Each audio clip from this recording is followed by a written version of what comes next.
Tumour আমাদের সমাজে ব্যাপক আকারে দেখা দিচ্ছে। ছোট বাচ্চা থেকে শুরু করে বয়স্কদের শরীরে নানা স্থানে গ্রন্থি ফুলে যাচ্ছে, টিউমার হচ্ছে। এটা অনেকটা মায়োজোমেটিক সিমটমের কারণে হয়।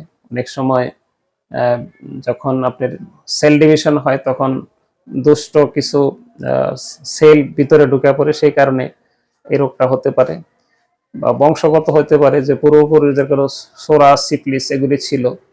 দুইটা মায়াজম যদি শরীরে তার উত্তরাধিকার সূত্রে পায়ে থাকে, তা তৃতীয় বংশের মধ্যে সে সেকেন্ড বংশে যে টিউমার বা আচিল জাতীয় সবকিছু হতে পারে। টিউমারের লক্ষণ যে প্রাথমিক অবস্থায় কোনো ব্যথা বেদনা থাকে না অনেক সময়, কিন্তু পরে যাইয়া যখন একটু বড় হয়, পিণ্ডটা একটু বড় হয়, তখন হয়তো ব্যথা হতে পারে। টিউমারের তেমন কোনো ব্যথা বেদনা না থাকার কারণে রোগীরা অনেক সময় ডাক্তারের কাছে আসতে চায় না, আর অ্যালোপ্যাথি চিকিৎসায় অস্ত্রোপচার করা হয়। কিন্তু হোমিওপ্যাথি চিকিৎসায় সুন্দর আপনি বেলেডোনা অ্যাকর্ডিং টু সিমটম, আমাদের তো নির্দিষ্ট কোনো মেডিসিন নেই, অ্যাকর্ডিং টু সিমটম আপনি বেলেডোনা, পুনিয়াম, ক্যালকেরিয়া ফ্লোর এই সমস্ত মেডিসিনের মাধ্যমে রোগীকে সুস্থ করতে পারেন। তো আরেকদিন একটু বড় পরিসরে আমি মেডিসিনগুলি সম্পর্কে বলবো। তো তার যে সিমটমগুলি দেখা দিয়েছে, মানসিক সিমটমে তো এগুলি ছিল যে সে মরে যেতে চায়, পৃথিবীতে তার ভালো লাগে না, তার বেঁচে থাকাটা তার কাছে মনে হয় যে বৃথা।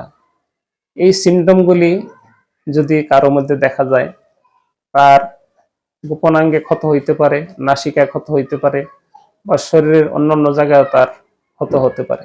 এটা পারদের অপব্যবহারের কারণে হতে পারে, অথবা অর্জিতভাবে সে নিজে সঙ্গদোষে বা খারাপ সহবাসের কারণে এই রোগটা দীর্ঘদিন শরীরে থাকলে তার এই সিমটমগুলি দেখা দিতে পারে।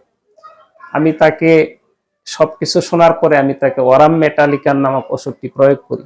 আলহামদুলিল্লাহ, আমি ওরাম মেটালিকাম তাকে প্রথমে 1 mg মিনিমাম ডোজে দিই, তারপরে একটু গ্যাপ দিয়ে 10 mg 50 mg। তো প্রথম থেকে তার অবস্থার পরিবর্তন হইতে থাকলো।